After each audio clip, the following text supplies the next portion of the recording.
ஒன்றும் வேண்டாம். நம்ம பஞ்சாபில் நல்லா கோதுமை பயிர் விளைஞ்சு நல்லா செழிப்பாக இருக்குது. எல்லா வெட்டுக்கிளி வந்து எல்லாத்தையும் வெட்டிடுச்சு. வெட்டுக்கிளி வந்து எல்லாத்தையும் வெட்டி போச்சு. நியூஸ்லாம் பார்ப்பீங்களா?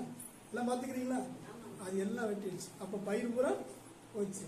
அதனால வந்து விளைஞ்சு நின்னாலும் அந்த விளைச்சல் வீடு வந்து சேர வரைக்கும் யாரை சேர்ந்தது? ஆண்டவரை சேர்ந்தது. ஆண்டவரை சேர்ந்தது. அப்போ பஞ்சவருக்கு வாய்ப்பு இருக்குது. அப்போ அந்த பஞ்சமெல்லாம் வராமல் இருப்பதற்காக நம்ம ஜெபிக்கணும். நம்ம ஒன்றும் பணத்தை பெட்டி நிறைய சேர்த்து வச்சுட்டோம், இல்லை பிள்ளைகளுக்கு நகை நிறைய சேர்த்து வச்சோம், இல்லை 10 தலைமை சாப்பிட்ற மாதிரி சேர்த்து வச்சு யாரும் இல்லை. சரிங்களா? அன்னைக்கு போய் வேலை செஞ்சு சம்பாதிச்சாதான் காசு இல்லையா? அப்படிங்கும் போது எந்த ஒரு சூழ்நிலையும் இதுக்கெல்லாம் நம்ம சேர்ந்து ஜெபிக்கணும். சரிங்களா? ஜெபிச்சாதான் ஆண்டவர் பஞ்சத்தை அனுமதிக்க மாட்டார். தேசத்துக்கு அனுமதிக்கிறார்களே. முதல் வாக்குத்தத்தம் என்ன? உங்களை ஒன்றுமே என்ன வாக்குத்தத்தம்? ஒன்றுக்கும் குறைவில்லாமல் நடத்துவேன். ஒன்றுக்கும் இப்பவே நீங்க மறந்துட்டீங்கன்னு சொன்னா அப்புறம் எப்படி போய் ஆத்மா நங்கூரமா விசுவாசம் இருக்கும், நம்பிக்கை எப்படி இருக்கும்? ஞாபகம் வச்சுக்கணும். ஆண்டவர் இன்னைக்கு போனோம், இந்த வாக்குத்தத்தை கொடுத்துருக்காரு. நான் அதனால தான் நேற்றே சொன்னேன், நீங்க வர்றவங்களாம் ஒரு பேனா பேர்ஸ்னு வந்து எழுதிட்டு போங்க, எழுதிட்டு போய் வீட்டில் போய் ஜெபிங்க. அந்த அந்த கஷ்டங்கள் நஷ்டங்கள் இப்போ நான் வந்து ஒரு வெளிப்பாடை காட்டி அது நடக்க அதுக்கு ஜெபிக்காம விட்டு அது ஒருத்தர் இறக்கும் போது தான் அதை நினைச்சு வேதனை துன்பம் போட்டு அழுது கிடப்பேன். சரியா? அதே போல வந்து இந்த சம்பவம் நடக்கும் போது அப்ப நீங்க எல்லாம் நினைச்சு பார்க்க போறீங்களா? அப்படி கிடையாது. இந்த சம்பவம் நடக்கக்கூடாதுன்னு சொல்லி நம்ம என்ன செய்யணும்? தொடர்ந்து ஜெபிக்கணும். சரிங்களா? அந்த ஜெபத்துக்காக எழுதி வச்சாதான் ஜெபிக்க முடியும் இல்லையா? நீங்க எழுதி போய் ஜெபிங்க. ஒரு சின்ன ஜெபம் ஜெபிச்சா கூட ஆண்டவங்க ஜெபத்தை கேட்பாங்க. காட்டு தீ அதிகமாக இருப்பாங்க. ஒரு முறை பார்த்தீங்கன்னா கொல்லிமலையில் வந்து கொல்லிமலையில் இறந்து ஒரு 5 பேர் மலை ஏறும்போது எல்லாம் ஆண்டவனை லைவாக காட்டுறாரு. லைவாக காட்டுறாரு.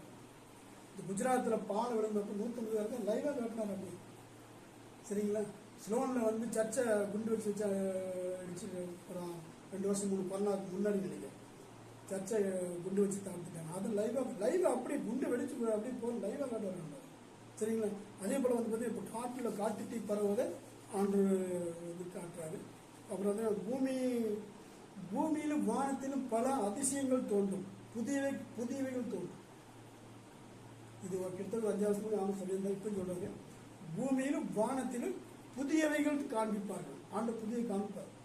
ஞாபகம் வச்சுக்கோங்க, இதெல்லாம் ஆண்டு வருகைக்கு அறிகுறி.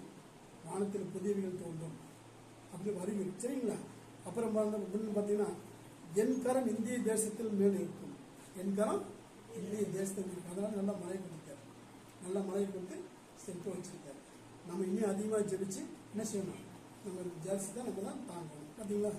விசுவாசிக்கிறவன் பெற்றுக்கொள்வான். சொல்லியிருக்காரு. விசுவாசிக்கிறவன் பெற்றுக்கொள்வான். எதை விசுவாசிக்கணும்? வாக்கு தத்தங்களை வார்த்தைகளை விசுவாசிக்கிறவன் பெற்றுக்கொள்வான். சரிங்களா? இதான் தேவன் பேசிக்கிறார். இன்னைக்கு வந்து பார்த்தீங்கன்னா ஜெபிப்போம். உங்களுக்கு உண்டான வாக்குத்தத்தங்களை தேவன் கொடுப்பார். அந்த வாக்குத்தத்தங்களை வாங்கிட்டு போங்க. ஸ்தோத்திரம் ஸ்தோத்திரம் ஸ்தோத்திரம் ஸ்தோத்திரம் ஸ்தோத்திரம். தேவன் தாமே தீமையான குற்ற வெளிப்பாடுகள் எல்லாம் ஒன்று நடக்காமல் தேவன் தாமே காத்துக்கொள்ளணும். அதற்காக தேவனுக்காக ஸ்தோத்திரம் பண்ணுவோமா? ஸ்தோத்திரம் ஸ்தோத்திரம் ஸ்தோத்திரம் ஸ்தோத்திரம் ஸ்தோத்திரம் ஸ்தோத்திரம் ஸ்தோத்திரம் ஸ்தோத்திரம் ஸ்தோத்திரம் ஸ்தோத்திரம் ஸ்தோத்திரம் ஸ்தோத்திரம். ஆமென் ஆமென் ஆமென். தேசத்துக்காக திறப்புள் வாசல் நின்று ஜெபிக்கணும்னு சொல்லி நம்ம பொருத்தனை பண்ணணும். அந்த பொருத்தனை பண்ணிட்டு ஒவ்வொருவரும் காலையில் அதிகாலை நேரத்தில் வச்சு திறப்புள் நின்று ஜெபிக்கணும். அதான் திறப்புள் வாசல். திறப்புள் வாசலையும் ஜெபிக்கணும். அதுக்காக வேண்டி நம்ம ஸ்தோத்திரம் பண்ணணும். ஸ்தோத்திரம் ஸ்தோத்திரம் ஸ்தோத்திரம் ஸ்தோத்திரம் ஸ்தோத்திரம் ஸ்தோத்திரம் ஸ்தோத்திரம். ஆமென். தேவன் தாமே நம்ம ஜெபத்தெல்லாம் கேட்டு வருகிற அழிவிலிருந்து நம்மளை பாதுகாத்துக்கணும். அவர் சொன்னபடி கொள்ளை நோயிலிருந்து நம்மளை விடுவித்து பாதுகாத்துக்கணும். நீ ஞாபகம் வச்சுக்கோங்க. ஜெபிக்கிற பிள்ளைகள் ஆட்டுக்குடி ரத்தம் பூசப்பட்டு தன் சிறகளாலே மூடிக்கொள்வார். சிறகளாலே மூடிக்கொள்வார். அந்த பின்னாடி ஐயோ பிரயோஜனம் இல்லை. வராத முன்னைக்கே ஆண்டவர் நம்மளை சிறகளால் மூடிக்கணும். அப்படிதான் கொரோனா நோயில மூடப்பட்ட நிறைய பேர் இருக்காங்க. சரிங்களா? அந்த மாதிரி வந்து வர கொள்ளை நோயில தேவன் நம்ம சிறகளால் மூடிக்கொண்டு நம்ம பாதுகாக்கணும். அதுக்காக ஸ்தோத்திரம் பண்ணலாமா?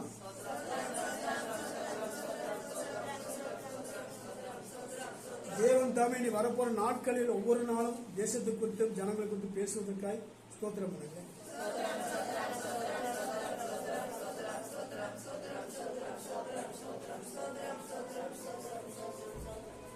தேவனே, இந்த நாள் அடியனோடு பேசுவதற்காக கூட ஸ்தோத்திரம் அப்பா.